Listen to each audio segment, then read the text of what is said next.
on up, do your thing.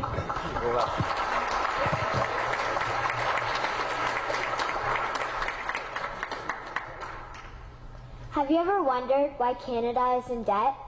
Have you ever wondered why the government forces Canadians to pay so many taxes? Have you ever wondered why the bankers from the largest private banks are becoming wealthier and the rest of us are not?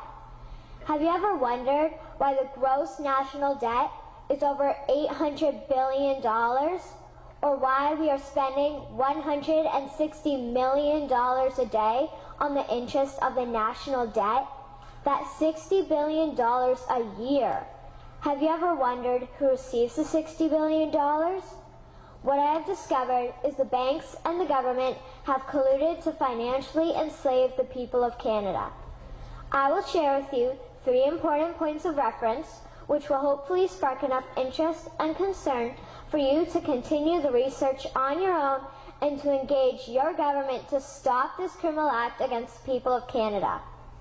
First, we will briefly examine the Bank of Canada. Second, we will see how our banking system works today. And lastly, I will offer a viable solution that we can petition our government to implement. A very little known figure in Canadian history is J.O. Grannon McGeer. He was a lawyer, Member of Parliament, and Mayor of Vancouver. His contribution to Canada is probably the greatest in our history. He championed the creation of the National Bank of Canada, whose sole purpose is to create and manage Canada's money. It was formed on July 3, 1934, and owned by all Canadians. Until the 1970s, because of the Bank of Canada, Canada's national debt was held at a constant, manageable level, until the government decided to implement what we now have as our modern-day banking system that is robbing the Canadian people. So how are they robbing us? Allow me to explain how our private banks and government work today. First, the Canadian government borrows money from the private banks. They then lend the debt-based money to Canada with compounded interest.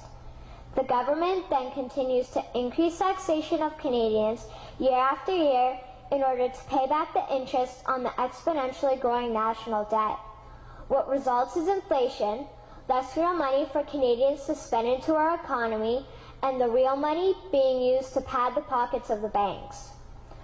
Also, the government gave the banks the ability to loan out money that doesn't exist in the form of loans. When a bank gives you a mortgage, which literally means a death pledge, or a loan, they don't actually give you money. They click a key on a computer and generate the fake money out of thin air. They don't actually have it in their bank vaults. Presently, the banks only have $4 billion on reserve, but they have loaned out over $1.5 trillion. To quote Graham Towers, each and every time a bank makes a loan, a new bank credit is created. New deposits, brand new money. Broadly speaking, all new money comes out of a bank in the form of loans. As loans are debt, then under the present system, all money is debt. What I find interesting is even Jesus, in Matthew 21, drove out the money changers in the temple because they were manipulating the currency to steal money from the people. The private banks are just like the money changers in Matthew 21. They are defrauding and robbing the people of Canada, thus their freedom, and they need to be stopped. How should the banking system work? In an infamous interview, Mr. McGeer asked Mr. Towers, "Can you tell me why a government with power to create money should give that power away to a private monopoly and then borrow that which Parliament can create itself back at interest to the point of national bankruptcy?" Mr. Towers replied, "If Parliament wants to change the form of operating the banking system, then certainly that is within the powers of Parliament. In other words, if the Canadian government needs money, they can borrow it directly from the Bank of Canada. The people would then pay fair taxes to repay the Bank of Canada. This tax money would in turn get injected back into our economic infrastructure and the debt would be wiped out. Canadians would again prosper with real money as the foundation of our economic structure and not debt money.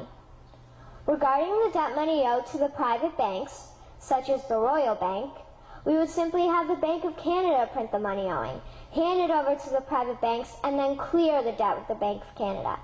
And yes, we have the power and lawful right to do so. In conclusion, it has become painfully obvious, even for me, a 12-year-old Canadian, that we are being defrauded and robbed by the banking system and a complicit government. What will we do to stop this crime? What will we do to ensure that the next generation will live free and clear of the debt-based economy that enslaves them to the banks? Margaret Mead said the following, and I hope that all of you remember this. Never doubt that a small group of people can change the world. Indeed, it is the only thing that ever has. Thank you.